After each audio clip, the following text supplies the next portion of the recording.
Eu vou falar com o coração. Não preparei nada escrito.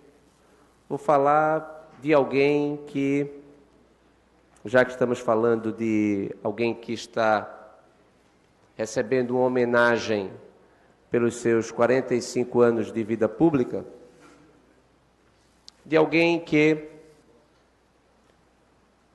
tem marcado profundamente, que marcou profundamente a nossa história, a história dessa cidade, a história desse estado e também a história do nosso país em momentos extremamente importantes e delicados, como especialmente a crise do pós-impeachment do presidente Collor em 1992. Eu sempre fui fascinado pela política. Eu, antes de vir para cá, eu estava pensando quando foi que eu comecei a pensar sobre política. Quais eram os primeiros nomes de políticos, caro amigo Pedro Henrique, que eu tenho recordação.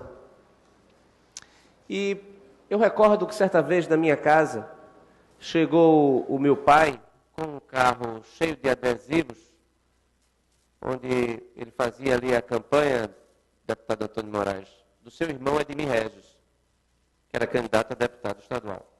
E também me lembro que tinha Edmir Regis e Nilo Coelho. Eu era muito pequeno, mas esses nomes eu gravei.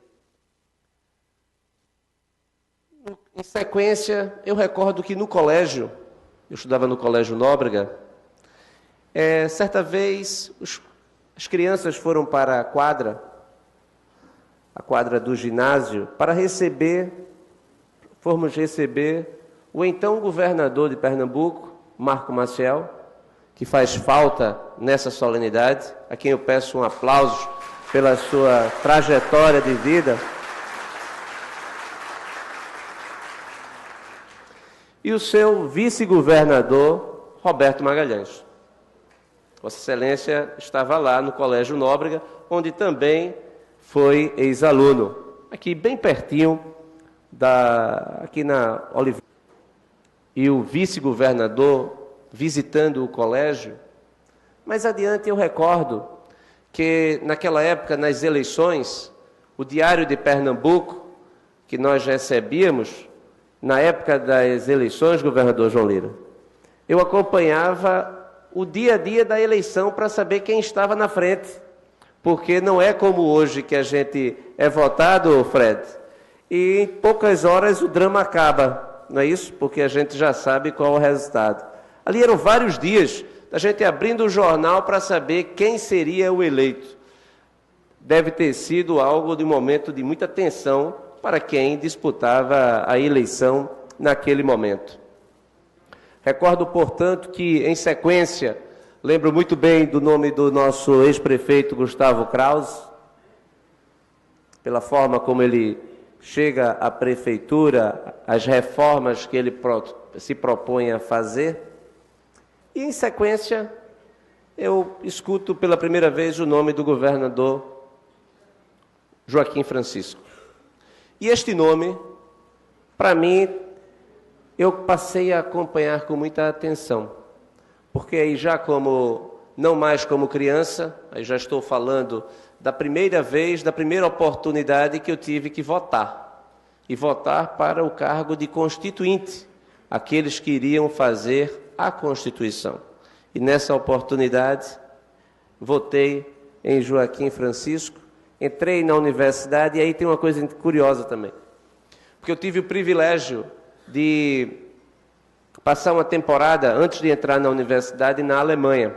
O ano era de 1987, e eu tive o privilégio de conhecer a Alemanha Ocidental e a Alemanha Oriental. As diferenças entre os dois modelos. E eu recordo quando eu voltei, e aí o fascínio da política, presidente, me atraiu para a disputa de um diretório acadêmico, do qual vim a ser presidente. E eu recordo que eu recebi convites para participar das discussões do movimento estudantil à época. Eu recordo que um dos partidos, um dos movimentos, discutia o modelo da Albânia como modelo para ser implementado no Brasil. Eu tinha acabado de vir, tinha conhecido a realidade da Alemanha Oriental e eu perguntei aos colegas, vocês sabem o que vocês estão defendendo? Vocês conhecem a Albânia para estar defendendo a Albânia como modelo para o Brasil? E a partir dali, eu identifiquei quem eram meus adversários. Política é isso. Política é você saber quem são aqueles que você tem como aliado e aqueles que você sabe que são os seus oponentes. A política não é feita entre inimigos. A política é feita entre aqueles que disputam porque têm visão de futuro diferente.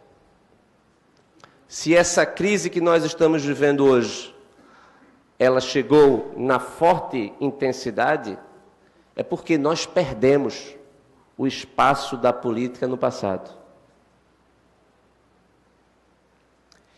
Acredito que é preciso que a gente possa, a partir da política, construir o nosso futuro.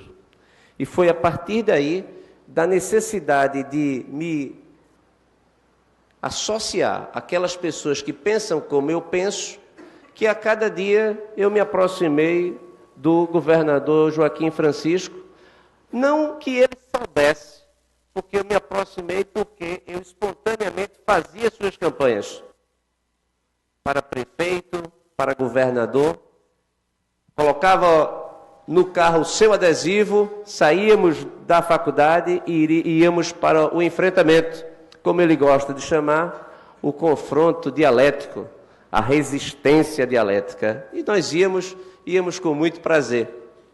O tempo passou,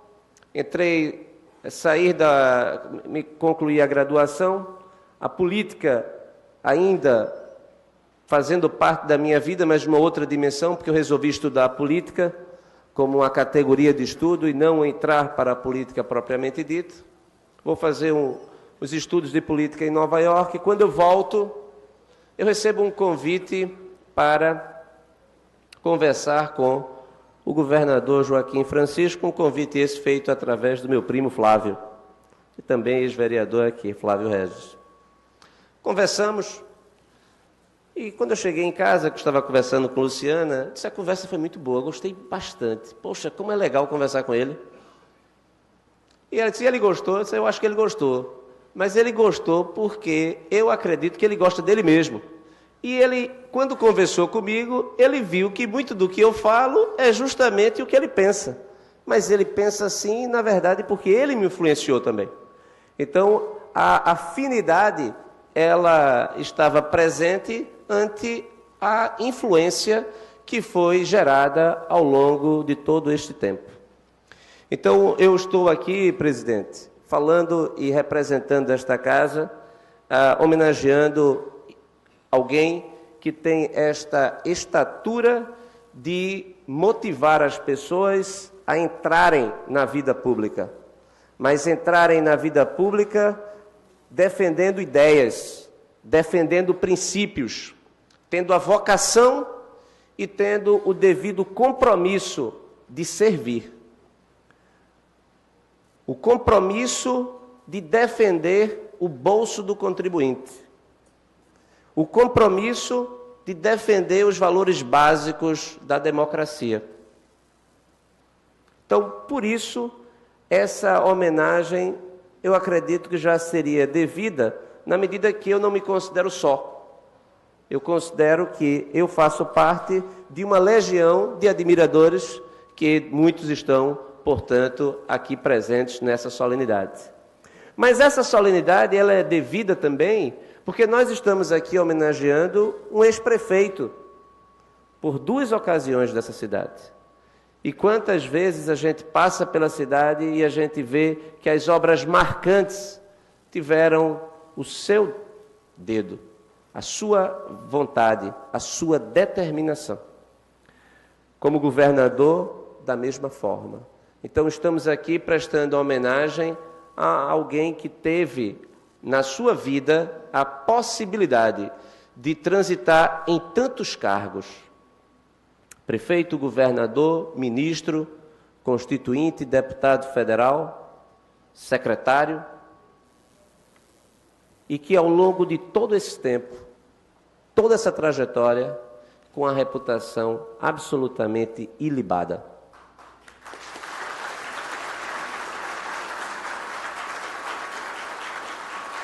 Um homem íntegro, um homem que tem se dedicado à vida pública, se dedicado à causa mais nobre da política, se dedicado também à sua família. A sua esposa Silvia, as suas filhas Luciana, Fernanda, Cristiana, os seus netos Carlos Eduardo, Maria Eduarda, Maria Fernanda, Marina, Júlia. Também aos seus genros Carlos Eduardo, André Vilar. Esta família tão unida e é uma família tão bonita. Aqui também extensivo também aos seus cunhados, aos seus parentes próximos. Então, é uma pessoa que, por tudo isso, pela sua dimensão intelectual, pela sua dimensão humana, pela sua dimensão de homem público que não importa se no legislativo, não importa no executivo, não importa se no plano municipal, no plano estadual ou no plano federal. Em todos os planos e em todas as dimensões, deu certo, foi competente e teve a competência reconhecida através da política limpa, da política decente. Isso é importante também para que afastemos de vez argumentos que são argumentos dos corruptos do dia, que afirmam que sempre houve o que nós estamos vendo hoje e que simplesmente é porque agora que nós descobrimos. Eu discordo. Esse argumento é um argumento que condena sem defesa todos os nossos homens públicos exemplares do passado. Nem sempre foi assim, muito pelo contrário. O que nós estamos vivendo é uma era da excepcionalidade, onde a cleptocracia tomou conta dos poderes da República, seja do Legislativo, do Executivo, do Judiciário e também do Ministério Público, e está ramificada em todas as áreas, inclusive também na área empresarial, que não cessa de atacar o bolso do contribuinte. É preciso que a gente supere esta etapa triste, essa etapa vergonhosa da nossa vida pública, da vida brasileira. Nós vivemos um momento, portanto, de incerteza. Nós não sabemos sequer como nós terminaremos o dia. Isto é algo absolutamente grave. E o mais grave é que nós olhamos e nós não encontramos em grande quantidade as pessoas que possam se unir em torno de um novo projeto de nação. Aliás, porque lamentavelmente nós vivemos numa sociedade que não discute o seu futuro, discute apenas o seu presente. E o presente agora, cada vez o presente mais próximo. É preciso que a gente, portanto, vença essa etapa para que o Brasil possa voltar não apenas a crescer. Eu acredito que o fundamental não é, presidente, o crescimento econômico. O fundamental é nós termos aqui um processo civilizatório.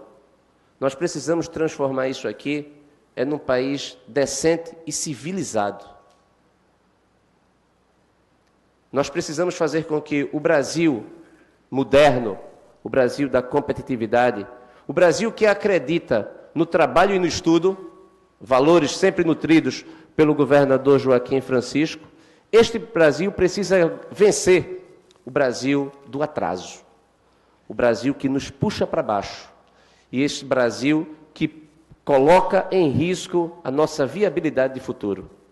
Nós podemos chegar cada dia mais no futuro, sem nunca chegarmos a um momento em que a gente possa ter o orgulho de sermos, de fato, brasileiros e orgulhosos, não porque o país ganhou uma Copa do Mundo, mas porque quando o país disputou, as suas crianças disputou o teste do PISA, e que foi testado em português, em matemática, em ciências, disputou na sua língua e ganhou, ficando entre as nações mais desenvolvidas na educação.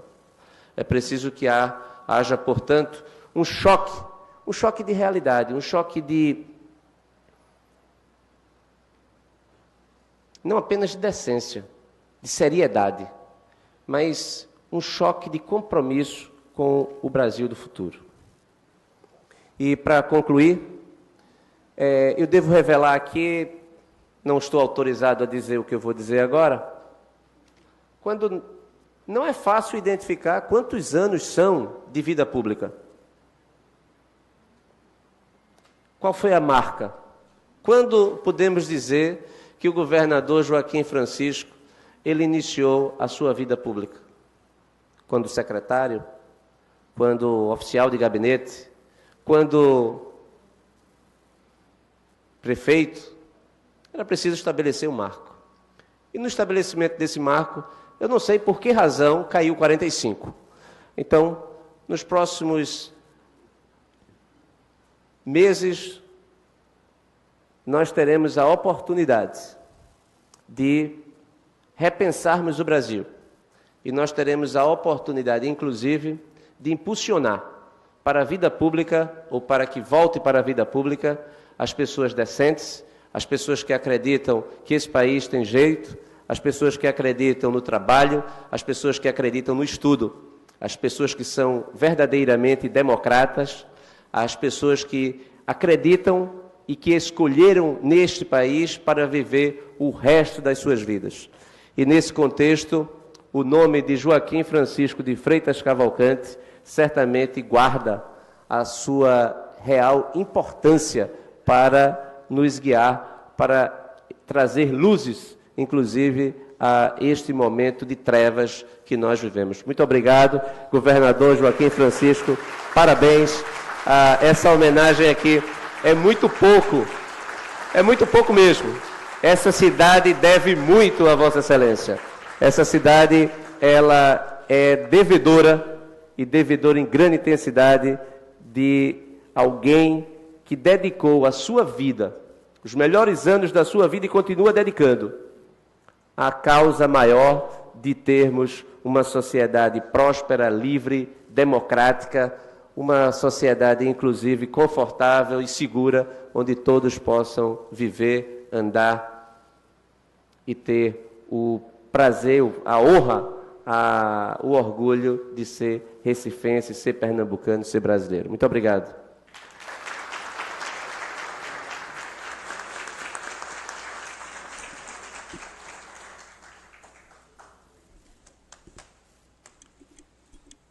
São 45 anos.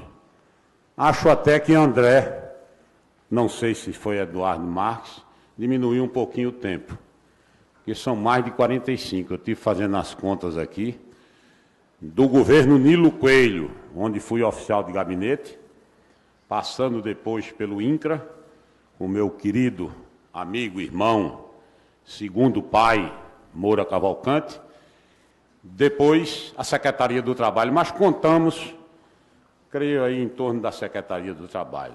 O Gustavo era menino, eu brincava muito com ele, mas eu já estava lá na Secretaria do Trabalho e ele na Fazenda, repassando dinheiro quando a gente pedia para fazer obras sociais importantíssimas, programa dos centros sociais urbanos, plano de controle do Recife, de enchentes do Recife.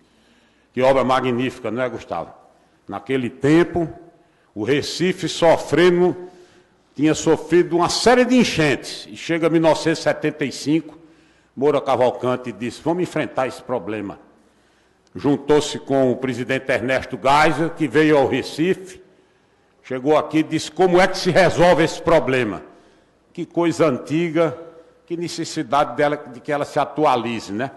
Aí disse, vamos resolver esse problema, cadê o plano? Plano, existia plano para resolver as coisas, né? Então, cadê o plano? O plano está feito? Tá. Então, vamos lá olhar uma área atingida. E sai eu, Moura Cavalcante e ele, fomos na escola Padre Deon, na Avenida Caxangá. Todo melado de lama, ele voltou e disse, prazo para terminar a obra, 24 meses. Dentro de 24 meses eu estarei aqui inaugurando essa obra. E 24 meses depois ele voltou, inaugurou o plano de controle de enchente do Recife, que tinha atingido, nós ficamos com 120 mil desabrigados. Só essa referência, porque ela marcou muito 4 coisas importantes: planejar, fazer o orçamento, determinar a execução da obra com prazo certo, ou seja, falar ao povo, dizer a verdade e depois voltar para entregar a obra pronta. E os recifenses, milhares, centenas, 1.200.000 recifenses ficaram gratos. Alargamento da calha do rio, construção do projeto Mutirão e tal. E eu, na época, um menino de 25 anos de idade, que Moura Cavalcante convocou e confiou, junto de Gustavo Krause, de Luiz Otávio e de tantos outros. Meninos começando uma geração, sobretudo devotada ao interesse público. 45 anos, depois da Secretaria do Trabalho, lá vou eu para a Junta Comercial, e depois Roberto Magalhães me chama para coordenar a campanha dele. Pense numa tarefa agradável. É mesmo, vocês ficam pensando que é difícil, mas não é difícil trabalhar com ele, porque ele diz o que sente. Um homem verdadeiro, às vezes até meio duro, meio não, muito duro. Mas é melhor ser duro do que ficar, como se diz no interior, bandeira meio pau só em luta oficial, doutor Roberto. Se a gente chegava, levava uma opinião, a opinião era dada e a gente levava adiante. Vencemos a eleição considerada perdida. Ele venceu ao lado de Gustavo Krause. E eu fui para debater com Bairro Sarinho. 14 dias de debate. Como é sadio a luta do contraditório, né? Um dizendo que ganhava, e eu dizendo que ganhava, e eu dava os dados, e ele dava os dados. Debate democrático, absolutamente democrático, aberto. Ganhamos a eleição, e Roberto Magalhães fez um excelente governo e me ajudou para que eu, a primeira vez como prefeito, ele que me nomeou prefeito, e eu fiz ao lado dele uma trajetória que se reiniciava. Certa vez eu até devia não digo uma explicação, mas me referia a isso, num programa de Jô Soares. O Jô Soares me perguntou de repente quem lhe iniciou na vida pública. Vieram os nomes assim na cabeça. O velho Zé Francisco. Se eu disser que foi ele, Nilo Coelho vai dizer que foi ele. Se eu disser que foi ele, Roberto Magalhães diz, não foi eu que nomeei prefeito. Eu digo, foi Roberto Magalhães. E Zé Cavalcante ficou sentido. Roberto já pegou você andando, criado, tratado na mão, feito galo cego, e você chega aí e vai dizer que é ele. Mas tudo bem, superamos o problema, e feliz eu fiquei, porque tinha 5 homens da envergadura desses homens que eu citei, reivindicando a minha autoria. Veja que petição boa, não é, Pedro Reinaldo? Que todo mundo queria assinar embaixo. Fiz a administração do Recife, respeitei as divergências, trabalhei com honestidade, cumpri com o meu dever, recebi o integral apoio de Roberto Magalhães. E hoje é comum, você veja que a gente trabalhava tão sintonizado, que é muito comum eu chegar na rua, sei como vai, doutor Roberto? Eu não sei se lhe perguntam por mim, mas com relação a ele, Roberto Magalhães, muito prazer em vê-lo, e eu cumprimento, tudo bem, sabe por quê? Porque qualquer coisa que se fazia era Joaquim Francisco e Roberto Magalhães. É bom, hein? Perguntam? Olha, confundem ele comigo, tá vendo? Então é bom, depois de 45 anos, no caso aí 30 anos, nós não estamos falando nada aqui de 4 anos, de 10 anos, de 15 anos. Só estamos falando aqui de sombra de Baraúna, de sombra de Sucupira. E uma vez eu escrevi um artigo com o velho Zé Francisco, falando na Baraúna, e a Luiz Ferraz, que está ali, mandou um e-mail para mim dizendo que eu tinha vontade de ficar nessa sombra, mas você foi criado na sombra da Baraúna. Então nós saímos da prefeitura do Recife. Perdemos a eleição, na época. Foi eleito Jarbas Vasconcelos para prefeito. Mas esse era o jogo normal. Era o critério normal. Perde e ganha. Ganhava-se a eleição. Roberto Magalhães ganhou a eleição, não fez um sucessor. Eu ganhei a eleição, não fiz o sucessor, no prefeito não fiz, depois voltava. Você não pode dizer obstinadamente que ganha, ganha, ganha, ganha e não perde mais nunca. O povo não aceita, a fadiga de material, você passa um tempo fora, depois volta. O que vale é o princípio, a defesa de princípios, porque você nunca se desatualiza. Passa um tempo fora e as pessoas têm saudade, e você também tem da nhaca do poder. Então, há uma convergência de quem tem saudade fora da construção e de quem quer voltar a construir novamente. Prefeito, governador. Aliás, constituinte. Passei na constituinte, fui ser ministro, desempenhei a função por um período breve, tive algumas discordâncias, volto para o governo e depois deputado. Relembro de todos esses períodos, não vou cansá-los aqui, até porque a maioria, uma boa parte dos que estão aqui acompanharam o meu governo, a prefeitura, a Secretaria do Trabalho, talvez alguns estiveram até na época do gabinete de Nilo Coelho como oficial de gabinete, doutor Roberto como secretário de Educação. Se tivesse aqui um vidente ou um leitor de mão, ia dizer que Magalhães e Cavalcante só podia estar junto desde as origens, porque nós tivemos... Eu era aluno da Faculdade de Direito, Roberto Magalhães, professor, secretário de Educação, e ficava botando nota nas minhas provas. Toda vez que eu ia fazer uma prova, ele dizia, vai fazer prova de quê hoje, Joaquim? Eu dizia, Direito Civil.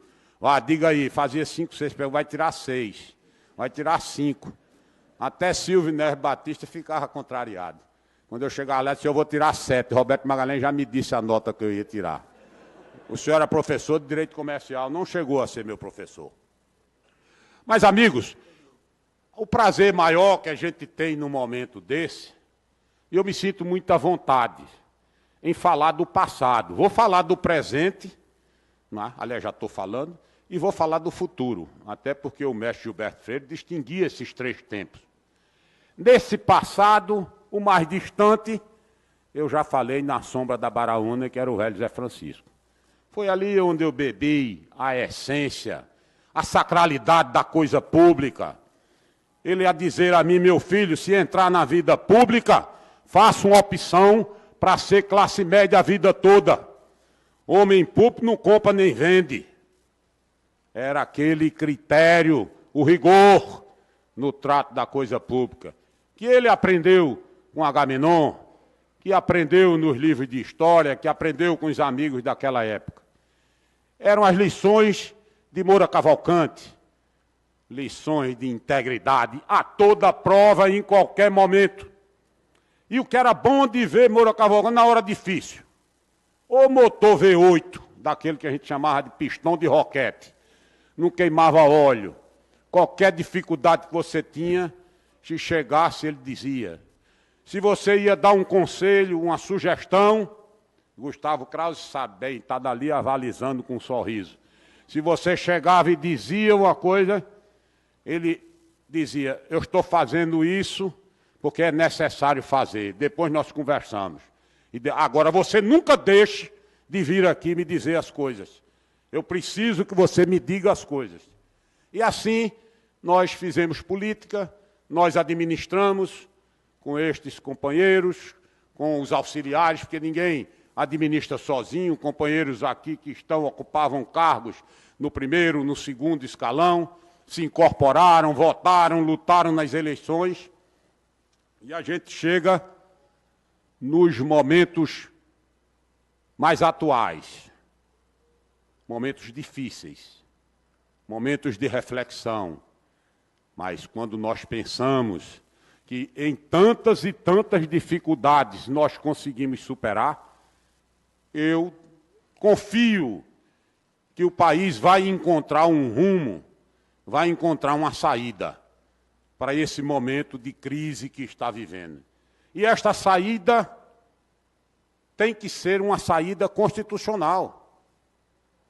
Ora, hoje pela manhã eu debatia num programa na rádio, e naquele momento o ministro Raul Jungmann telefonou, o ministro da Defesa, e estava dando uma explicação em relação à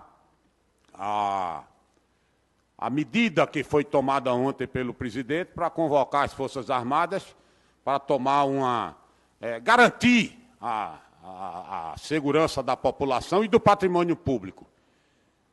E eu disse ao ministro, a medida foi tomada com base na Constituição.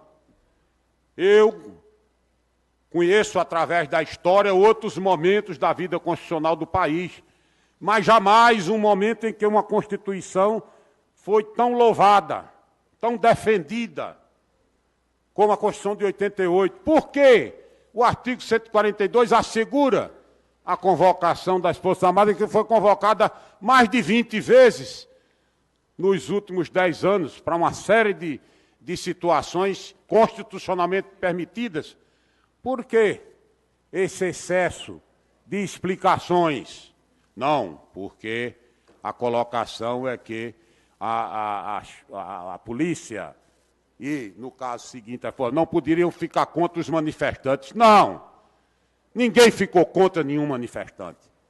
Mas não tentem nos iludir a ninguém que determinado tipo de participantes num evento daquele tipo não são manifestantes, são bandidos que incendiaram os ministérios, quebraram o patrimônio público, desrespeitaram a lei, afrontaram o país, numa hora de crise, numa hora de tantas dificuldades, que você manifeste livremente a sua discordância, que você enfrente através do argumento democrático, mas não daquela forma, a ponto de se confundir uma fotografia de Brasília com a fotografia de Alepo, na Síria, ou com a fotografia de Mossum, no Iraque. Não é isso que nós queremos. Existem alternativas, e essas alternativas têm que ser buscadas através do processo constitucional, através da eleição indireta, que é prevista, se houver a vacância do cargo de presidente, a eleição indireta que é prevista na Constituição, para que nós tenhamos um período de 1 ano, período de 8 meses, 1 ano e 2 meses, até que chegue às eleições de 2018. E aqui, meus amigos, eu vou me arriscar a dar um conselho. O povo brasileiro tem que começar a pensar na eleição de 2018. Não é escolher nomes, não. Qual é o programa, qual é o rumo que o Brasil quer a partir de 2018? Quais são os 10 ou 15 pontos fundamentais para a nação?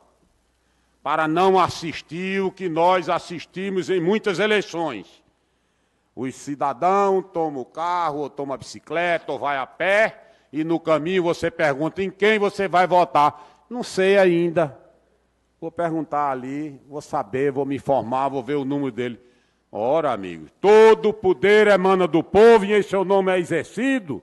Se a nação quer mudar, o povo quer mudar, o povo não quer aceitar este quadro triste que aí está, então que ajude essa mudança vai começar a partir de cada um de nós. Não haverá mágica.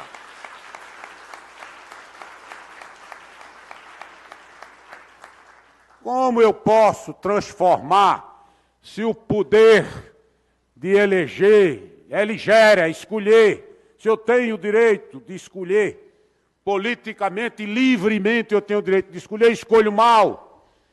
E repito a escolha, e repito 3, 4, 5 vezes. Como é que se pode fazer uma transformação sem essa percepção originária de que é preciso haver um engajamento de todos na busca dessas transformações? Mas, meu caro doutor Roberto, eu acho também que nós, que aqui estamos, vereadores, vereador André Regis, os outros vereadores, os ex-governadores, nós temos uma contribuição a dar. E, às vezes, nós ficamos um pouco acanhados. Eu participo lá de um debate, eu talvez seja o mais afoito.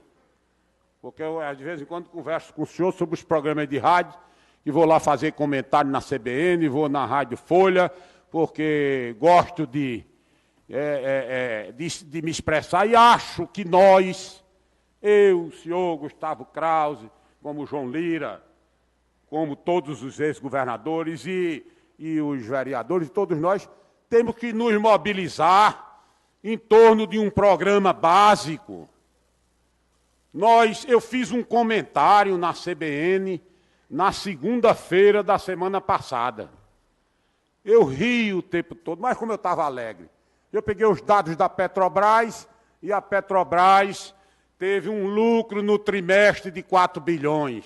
Pegou a sua dívida de 230 bilhões e conseguiu reparcelar.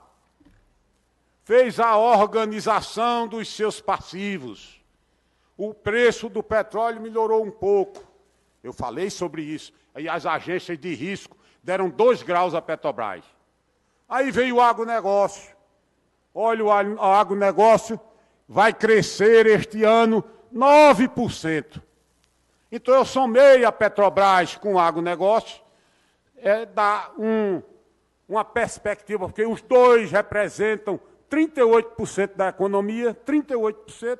Então, os 2 segmentos que representam 38%, num bom caminho, vai puxar o resto. Eu digo, vamos chegar no fim do ano com um crescimento de 0,8%, 0,6%.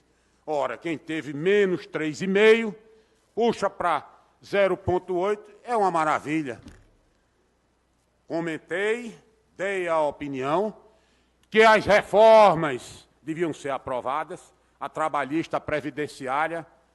A previdenciária foi feita em todos os países do mundo. Quando é que o brasileiro vai botar a cabeça para olhar o que é que está dando certo no mundo? Como é que pode dar certo no mundo e não dar certo no Brasil? Selecione 35 países. A última grande resistência foi Tsipras na Grécia. Não, os gregos não vão ceder. Em respeito, citei Tsipras, porque a nossa cultura ocidental deve aos gregos e aos romanos. Mas Tsipras caiu, Tsipras voltou, Tsipras reformou.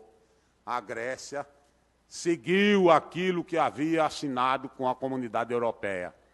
Então não estamos praticando nada de extraordinariamente duro, severo, uma invenção de uma jabuticaba brasileira. Não, o mundo está fazendo isso. Portanto, que nós pudéssemos apressar. Isso foi na segunda.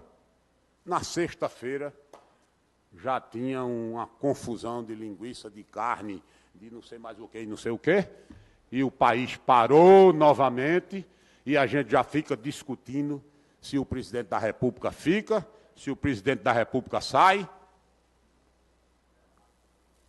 E depois, para concluir essa parte, quem é o homem? Quem é o homem que poderá conduzir esse barco? Está certo se preocupar com o homem, mas eu colocaria em primeiro plano o plano. O que é que nós queremos? E depois vamos ver quem é que poderá executar dentro de um campo amplo de apoio político, de união, de articulação, para executar esse plano. Quais são os 10, 15, 20 pontos que poderiam ser colocados? Isso de uma segunda para uma sexta. Ainda bem que amanhã é sexta, e eu acho de hoje para amanhã, mas é aquilo que André Regis disse aqui. A gente está vivendo uma tensão gigantesca. E nós estamos vivendo a tensão, mas estamos aqui. E os 15 milhões de desempregados? E os milhares de pessoas assassinadas pela violência? E a recomendação da ONU recente, o enquadramento recente da ONU, que, levando em conta os padrões estratégicos de julgamento, considerou o Brasil em estado de guerra civil, já em estado de guerra civil, pelos coeficientes de assassinato, pelos coeficientes de desobediência legal e etc, etc, etc. Como é que nós vamos sair disso? A contribuição que nós podemos dar é ir para o campo da luta, da formulação, da união de ideias, e estamos fazendo isso. Estamos conversando, estamos abrindo o debate, o diálogo, para que a gente possa dar uma contribuição de todos que aqui estão. Todos são qualificados para esse debate. Não desanimem. Não desanimem, porque a tarefa é difícil. Eu já vi outras grandes crises como essa. Nós já acordei um dia, com 25 anos de idade, a cidade do Recife sofreu a maior cheia da sua história, como eu contei aqui. Eu já acordei um dia visitando o presidente Itamar Franco, grande brasileiro, encontrar o presidente Itamar Franco, e foi presidente, qual Gustavo Krause foi ministro da Fazenda, que durante 2 anos e meio teve vários ministros, vários presidentes do Banco Central, mas levou adiante o plano. Veja como é importante o planejamento de curto, de médio e de longo prazo. Levou adiante o plano, com os seus redemoinhos, às vezes era um homem extremamente inquieto, mas era extremamente honesto, correto, obstinadamente brasileiro, obstinadamente comprometido com o futuro do país. E aí as coisas deram certo. Saímos de uma fase de grande dificuldade, combatemos a inflação, aprovamos o Plano Real, ganhamos a Copa do Mundo, o Brasil se levantou, e aí, infelizmente, mais um voo de galinha. Por que a gente não dá pelo menos o voo da asa branca, que voa uma quilometragem maior? É um voo de galinha. Que Lula Malta me perdoe a referência, mas não é possível. Primeiro, revisitar os erros do passado. Essa insistência em revisitar os erros do passado. E, em segundo lugar, a falta do planejamento que nos leva a estes espasmos de desenvolvimento e retrocesso. Mas, meus amigos, foi para mim uma tarde de muita amizade, de muito carinho, de rever fisionomias que participaram da minha vida política, da minha vida pessoal. De rever a minha família, porque tudo começa na família. Foi lá com Silvia, com Cristiana, com Luciana, com Fernanda, com os netos agora. É aí que a gente retempera as forças. É a casa onde a gente encontra o aprendizado da primeira casa, que passa para a segunda, que passa para os netos. Aqueles pontos básicos, aquelas questões destacadas de valores que a gente não abre a mão. De uma família organizada, de uma família bem conduzida, bem estruturada, é muito mais fácil sair um homem público mais bem estruturado. É bem mais fácil sair um administrador, um legislador, harmonizando a sua base de construção e os entendimentos que são forjados nesses ambientes. Então, eu agradeço a vocês todos que aqui vieram para a gente comemorar esses 45 anos e alguma coisa de vida pública.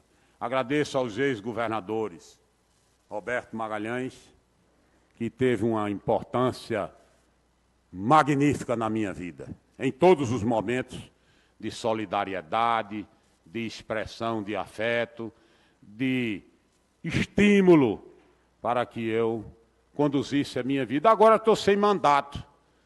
Sabe que participar da vida pública sem mandato, agora não, há 8 anos, sem mandato.